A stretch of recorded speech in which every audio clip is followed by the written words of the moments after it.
في البداية حبيت نعرف مين هو النادي الأهلي. هل النادي الأهلي مجرد نادي كرة قدم ليه مشجعين، ولا النادي الأهلي عبارة عن وطن ليه شعب، مش مجرد نادي. ده وطن احنا بنعيش فيه، ده الهواء اللي احنا بنتنفسه، ملوش جمهور، ليه بالملايين. مش هنختلف بقى 70 مليون 80 مليون 90 مليون، مش فارقة. الأهلي حياة بفرحها وبحزنها، بس الفرق بين الحياة بتاعت الأهلي إن عودتنا إن الفرح أكتر.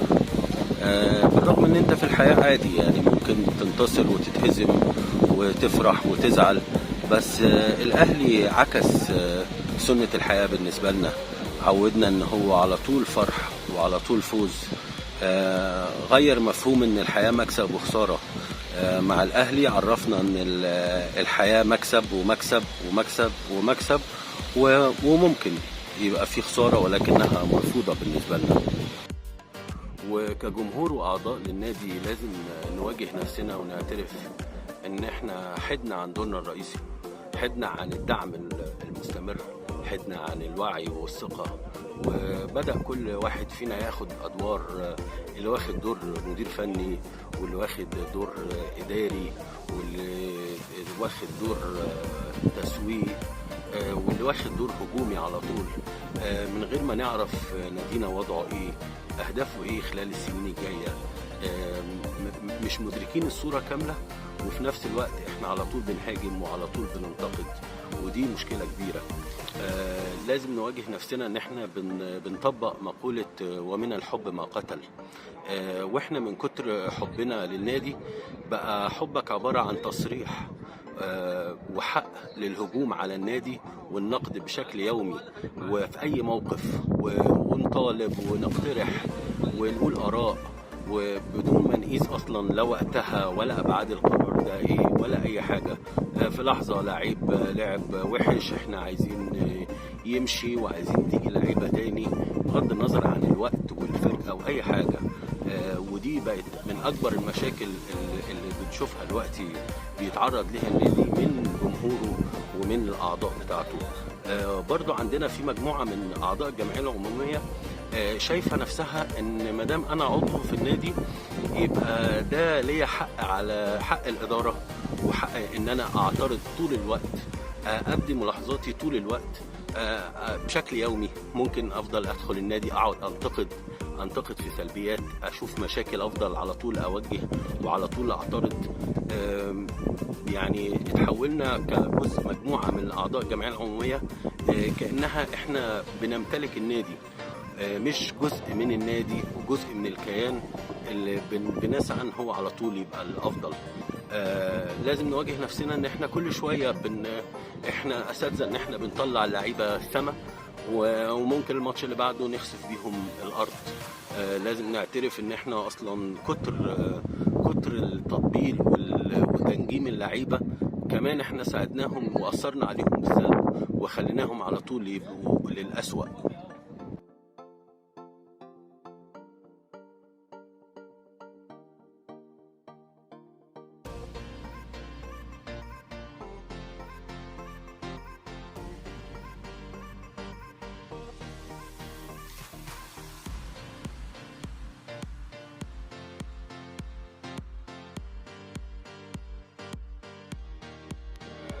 لازم قبل ما تنتقد ناديك، قبل ما تهاجم مجلس الإدارة، قبل ما تقعد تكتب آرائك على السوشيال ميديا وبص فيديوهات بقى تقول فيها الآراء الجهنمية وتقول فيها الحلول وتطالب بالمطالب اللي انت بتطلبها، محتاج نسأل نفسنا كم سؤال كده. هم 4-5 أسئلة، وعلى حسب إجابتك هتشوف هم إجابتك أو لا. أول سؤال، هل في شك ان اللي بيدير منظومة النادي مجموعة هي منتمية وبتحب النادي؟ هل في شك في انتماء وحب من يدير النادي والمنظومة بتاعت النادي الأهلي؟ أكيد ما في شك. طيب السؤال الثاني، هل كل الآراء والمقترحات اللي احنا بنقعد نقولها على السوشيال ميديا والمفروض يحصل كذا ويمشوا كذا وعايزين نجيب كذا وكل الحاجات دي كلها، هل معقول كل ده بعيد عنهم مش شايفينه واحنا اللي قاعدين على السراير شايفينه؟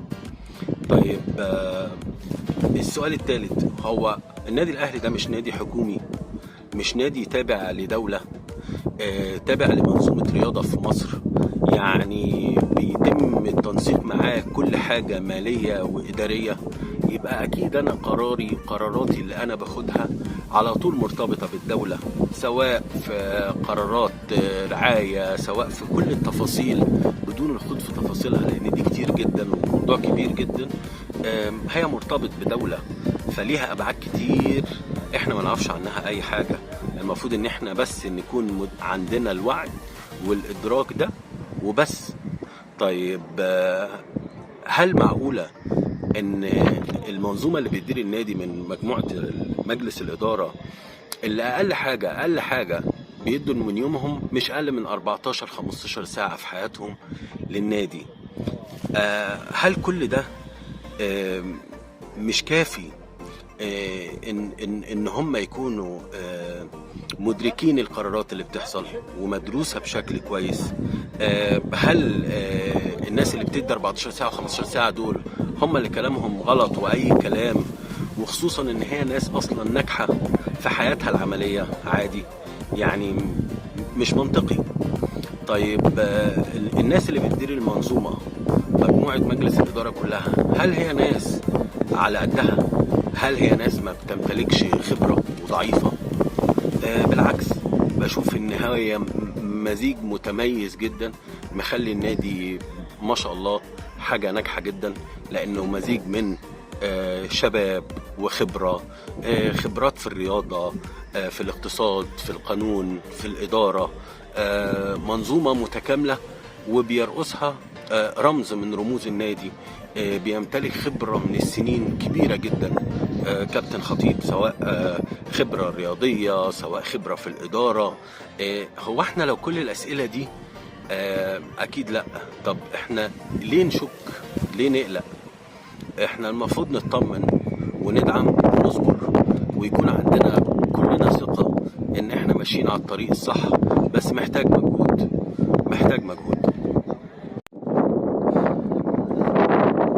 لازم نعرف ان الكرة للأسف ما بقتش مستطيل اخضر و11 لعيب. اللي فاهم كده يعني يطفي التلفزيون ويبطل يشجع كورة. في معطيات كتير جدا وفي حاجات كتير جدا بتتدخل، والكرة خلاص هو اقتصاد، وهو اساس اقتصاد كمان. يعني الرياضة اقوى من السياحة ممكن تتوقف، لكن الكرة لا. لازم نبقى فاهمين ان الحياة اتغيرت خلال السنين الجاية كلها، ولازم نبقى عارفين ان احنا كنادي اهلي الحمد لله احنا مواكبين التطور، بنشتغل على نفسنا في الحتة دي. معاك إدارة واعية وفاهمة وليها ثقل وقوة، هي اللي ساندة النادي الأهلي وهي اللي مخليها بالشكل اللي احنا شايفينه ده. يمكن كان أنسب حاجة ان انا اعمل فيديو وانا جاي اشوف فرع التجمع الخامس، فرع الرابع او الخامس للنادي. انجازات مش قليله، انجازات ما بتخلص. فمش عارف ليه الهجوم، ليه النقد المستمر؟ احنا عايزين ايه من النادي؟ عايزين اداء مستمر 24 ساعه بنكسب في الكوره؟ مفيش كده، مستحيل، مش هتحصل ولا حصلت ولا هتحصل. عايزين تطوير، شغالين بشكل كويس جدا، شغالين بحاجة تدعو للفخر، بنتطور. عايز ايه انت كجمهور تاني؟ ايه اللي ناقصك؟ بطولات حتى في أسوأ حالاتنا، ومع فترة تغيير وتطوير فرق احنا برضو محققين بشكل كويس جدا. غيرنا فرق حتى على مستوى العالم بتنزل عقبال ما بتكون فرقة تاني وتطلع بتختص لها 3-4 سنين. وموجود ده في في ايطاليا، في انجلترا، في اسبانيا، في كل فرق العالم. الاهلي لا، الاهلي لما بيبقى واقع بياخد له بطولة 2، بيطلع من النهائي. طيب يبقى خلاص، ادعم واقتنع بالنادي، اقتنع باللي بيقول القرار، وادعموه، ما تدوش فرصة. مش عايز اوصف وصف وحش، بس ما تدوش فرصة لكلاب السكك تنهش في الاهلي. انتوا عندكم وعي، واللي مش شايف الصورة بيبقى ظالم. الكلام للكل، لجمهور والأعضاء كمان. يعني بلاش ندخل النادي في دوامة عشان أهداف شخصية. بلاش وجهة نظرك أنا أعترض إذا أنا موجود. أنت مش رقيب على حد، أنت عضو في النادي، أنت جزء من كل. حتى لو عندك اعتراض لحاجة اعترض عليها زي ما علمنا النادي، اكتبها، قدمها لمدير النادي. ما حدش استجاب، قدمها مجلس إدارة. ما حدش استجاب، قابل كابتن خطيب. لكن اللي بيحصل ده مش احنا، مش النادي الأهلي. احنا كده بنخلص على النادي.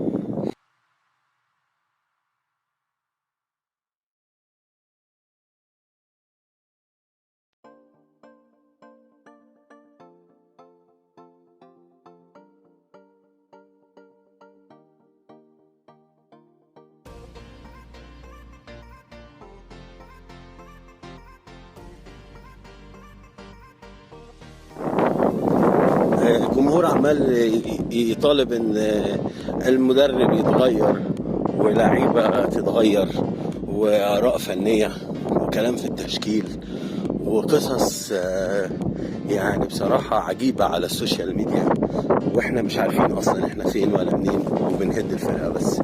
يعني ايه تتكلم على لعيبه بغض النظر رايك صح او غلط في وقت غير مناسب ان هو يطرح؟ ومين اللي قالك ان مش كل حاجة متشافة؟ ومين اللي قالك ان مش في بلان معمول؟